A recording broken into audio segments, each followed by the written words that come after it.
안녕하세요. 사랑하는 성도님, 영혼의 샘물, 은혜의 자리 오심을 축복합니다. 소망의 주님이 우리와 함께 하십니다. 우리와 함께 하시는 주님을 찬양합니다. 기도합시다.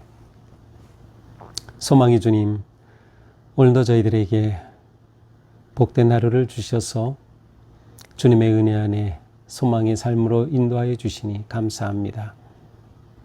오늘도 주님의 말씀이 저희들을 세우시고 또 믿음 위에 든든한 집을 지어가는 그런 복된 하루가 될 수 있도록 성령님 인도하여 주시옵소서. 오늘도 말씀을 읽고 또 묵상하며 나눌 때 성령님 저의 마음을 열어주시고 주시는 말씀 깨닫게 하시며 아멘 아멘 감사와 기쁨으로 응답하며 말씀에 따라 순종하며 나아가는 은혜의 하루가 되게 하여 주옵소서. 예수님 이름으로 기도합니다. 아멘. 오늘 말씀은 스가랴 6장 1절에서 15절입니다. 내가 또 눈을 들어본 즉 네 병거가 두 산 사이에서 나오는데 그 산은 구리산이더라. 첫째 병거는 붉은 말들이, 둘째 병거는 검은 말들이, 셋째 병거는 흰 말들이, 넷째 병거는 어룽지고 건장한 말들이 메었는지라. 내가 내게 말하는 천사에게 물어 이르되 내 주여 이것들이 무엇이니까 하니 천사가 대답하여 이르되 이는 하늘의 네 바람인데 온 세상의 주 앞에 서 있다가 나아가는 것이라 하더라. 검은 말은 북쪽 땅으로 나가고 흰 말은 그 뒤를 따르고 어룽진 말은 남쪽 땅으로 나가고 건장한 말은 나가서 땅에 두루 다니고자 하니 그가 이르되 너희는 여기서 나가서 땅에 두루 다니라 하매 곧 땅에 두루 다니더라. 그가 내게 외쳐 말하되 북쪽으로 나간 자들이 북쪽에서 내 영을 쉬게 하였느니라 하더라.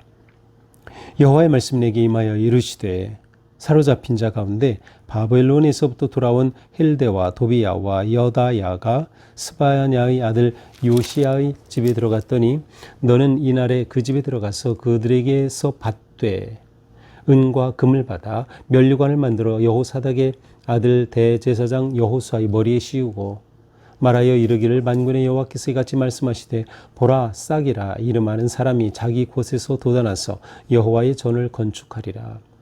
그가 여호와의 전을 건축하고 영광도 얻고 그 자리에 앉아서 다스릴 것이요 또 제사장이 자기 자리에 있으리니 이 둘 사이에 평화의 의논이 있으리라 하셨다 하고 그 면류관은 헬림과 도비야와 여다야와 스바냐의 아들 헨을 기념하기 위하여 여호와의 전 안에 두라 하시니라.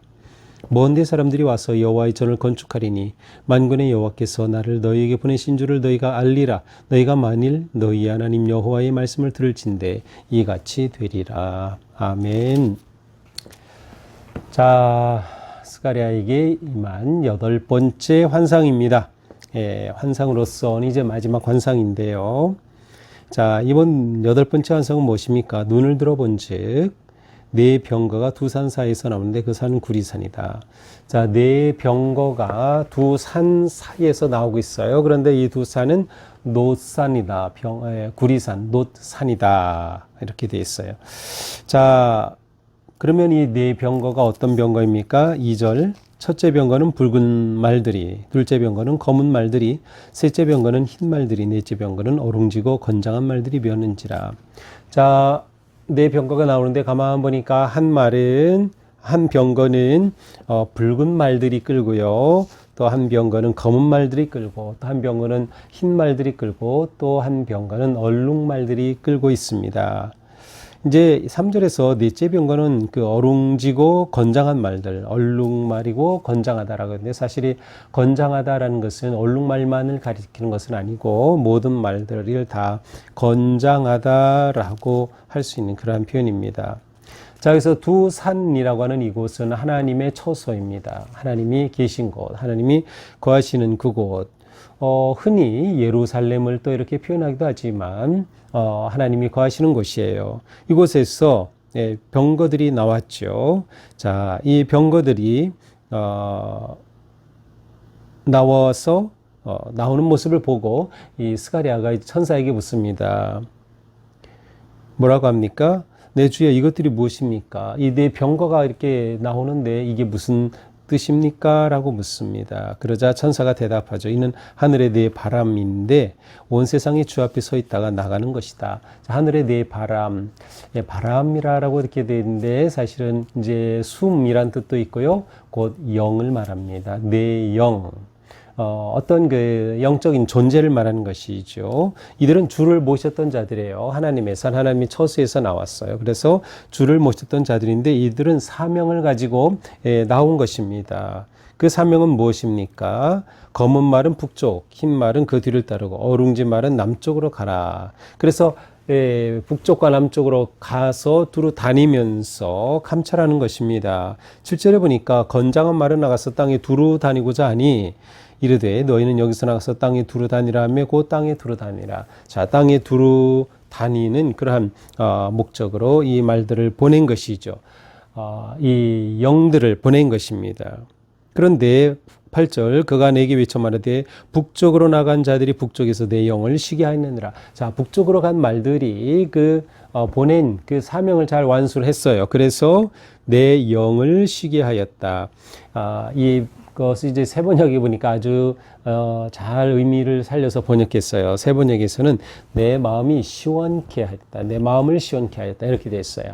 자, 그러니까 이 말들이 이 영들이 이 말을 타고 이 수레를 끌고 나가서 하나님의 뜻대로 그것들을 두루 감찰하며 또 그것에 하나님의 뜻을 이루어가는 것이죠. 그것을 보고 하나님께서는 너무나도 내 마음이 시원하다. 이렇게 표현하고 계십니다.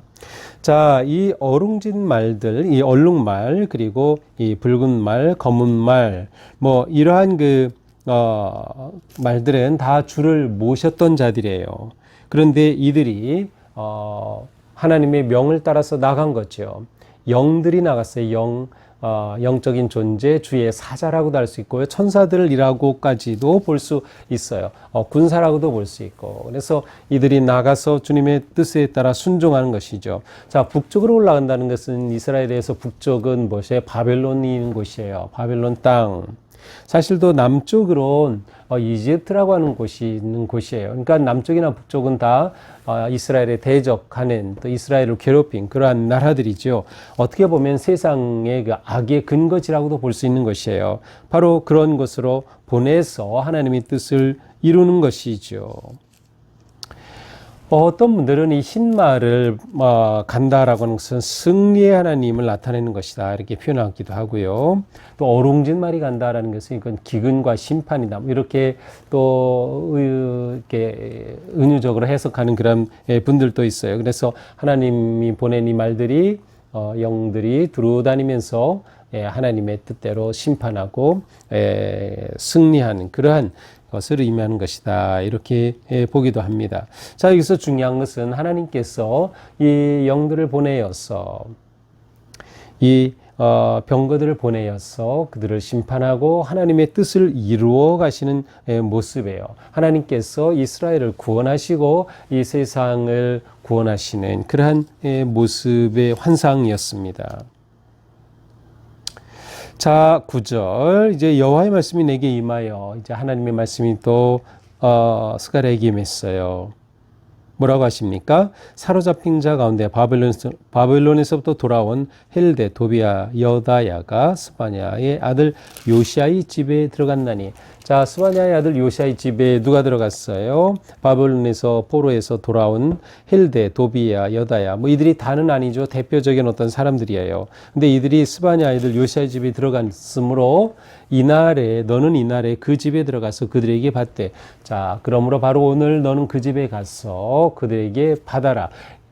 무엇을 받는 거예요? 예물을 받으라는 것이에요. 그들로부터 예물을 받아라. 그 예물이 무엇일까요? 11절에 그러니까 은과 금을 받아라고 되어 있어요. 그러니까 이들에게로 가서 너는 은과 금을 받아라. 이 받아서 무엇을 한다는 거죠? 면류관을 만들어서 그것을 여호사닥의 아들 대제사장 여호수아의 머리에 씌워라 라고 말씀합니다. 여기서 원래 면류관이라고 됐지만 원래는 복수예요. 복수, 면류관 들. 그래서 복수로 해석한다고 하면 은면류관, 금면류관 이렇게 복수가 될 수도 있겠고요. 또한 그 면류관의 의미를 포함해서 제사장인 여호사에게 쓰이지만 동시에 그것은 왕관을 의미하는, 그래서 제사장과 왕의 권위가 합쳐진 그러한 면류관, 왕관이다. 이렇게 해석할 수도 있는 그런 표현입니다. 자, 그런데 12절에 너무도 놀라운 말씀을 하셔요. 만군의 여호와께서 이같이 말씀하시되 보라, 싹이라 이름하는 사람이 자기 곳에서 돋아나 여호와의 전을 건축하리라. 싹이라고 하는 사람이 나타나 여호와의 전을 건축할 것이다. 자, 여기서 우리가 네 번째 환상이었던 3장 8절 이하에서도 이 싹에 대한 표현이 나와요. 거기에서도 이 싹에 대해서 두 가지로 해석했어요. 오늘 본문도 마찬가지예요. 자, 여기서 싹이라는 사람이 나서 여호와의 전을 건축하리라. 이 당시 역사적 상황에 빈다면, 이 역사적 상황을 생각해 본다면 여호와의 전을 건축하기 위해 스룹바벨이라고 하는 총독이 와 있어요. 이 스룹바벨. 그래서 여기서 싹은 스룹바벨이라고 하는 사람을 가리키는 것이다 라고 역사적으로 해석하기도 하고요. 또 하나는 이 싹이라고 하는 것이 결국 구약에서의 싹은 곧 메시아 그리스도의 오심을 예고하는 그러한 의미를 가지고 있어요. 따라서 여기서 말하는 싹, 새로 나온 그 싹이라고 하는 것은 두 가지로 다 가능한 거죠. 자, 이것을 스룹바벨로 본다고 하면 이제 스룹바벨을 통해서 이제 여호와의 전을 건축하는 것. 지금 여호와의 전이 건축되지 못하고 있어요. 홀에서 귀환하였지만 그들의 상황이 너무나도 열악하였어요. 그러나 하나님께서는 세우시기를 원하는 것을 보았죠. 따라서 여호와의 전을 건축할 것을 말씀하시는 거예요. 그가 여호와의 전을 건축하고 영광도 없고 앉아서 다스릴 것이다. 그가 이 성전을 잘 건축하게 되면 그가 그 영광을 보게 될 것이고 또한 총독으로서 다스리는 그러한, 또 제사장이 자기 자리에 있으리니 이 둘 사이에 평화의 은원이 있으라. 제사장은 누구예요? 지금 여호수아죠. 따라서 여호수아와 스룹바벨이 협력하여서 둘 사이에 평화의 의논이 있다. 두 사람이 평화롭게 조화를 이루며 이스라엘의 회복과 성전의 건축과 이러한 일들을 이루어 갈 것을 말씀하시는 것으로 볼 수 있어요. 그러나 이것이 동시에 또한 메시아의 오심에 대한 예고라고도 할 수 있어요.